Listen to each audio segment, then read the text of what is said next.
Bismillahirrahmanirrahim. Assalamualaikum warahmatullahi wabarakatuh.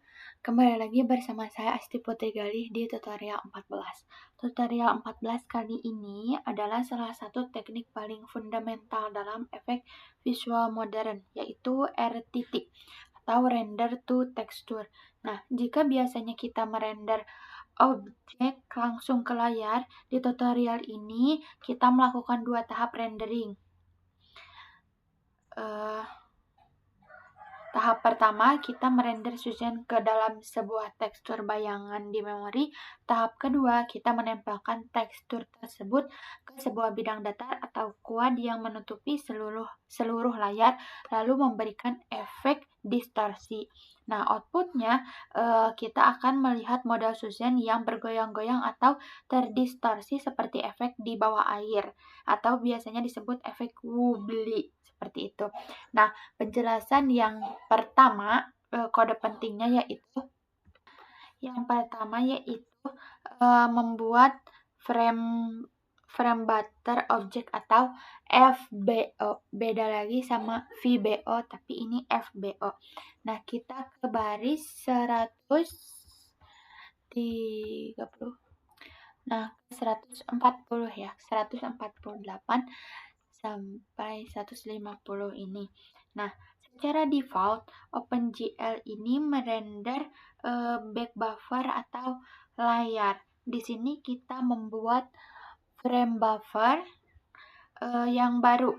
Bayangkan ini seperti kanvas cadangan di balik panggung yang tidak terlihat oleh si penonton. Seperti itu. Lalu poin yang kedua, kita akan menjelaskan tekstur sebagai target render di baris 154 sampai ke 160 di sini.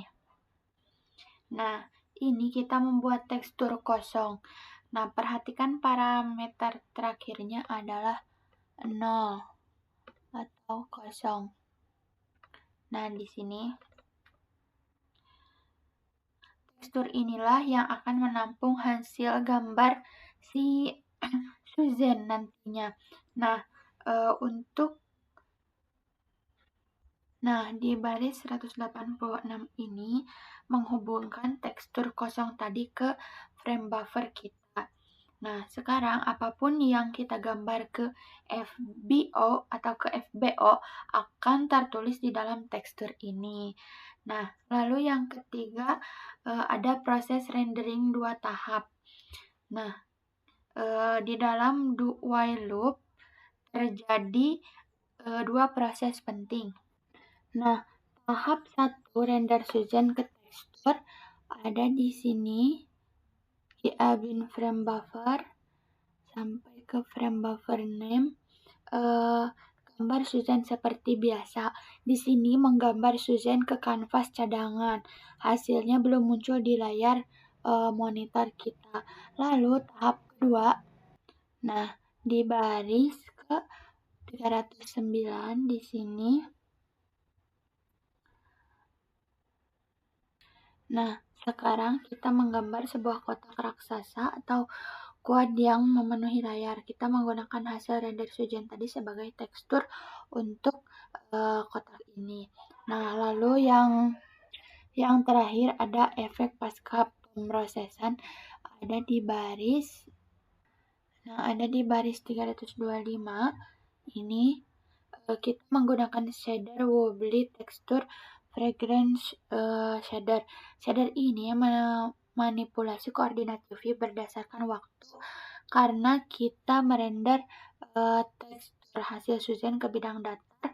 Kita bisa memanipulasinya sesuka hati, seperti memberi efek goyang, hitam putih, atau blur, seperti itu. Nah, kita langsung saja lihat outputnya.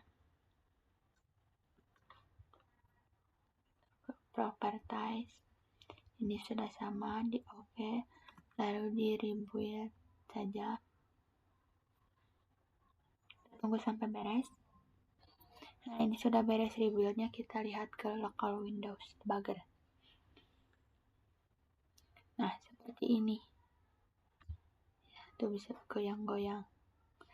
Nah, ini untuk tutorial 14 dicukupkan sekian. Mohon maaf apabila ada kesalahan dan kekurangan. Wassalamualaikum warahmatullahi wabarakatuh.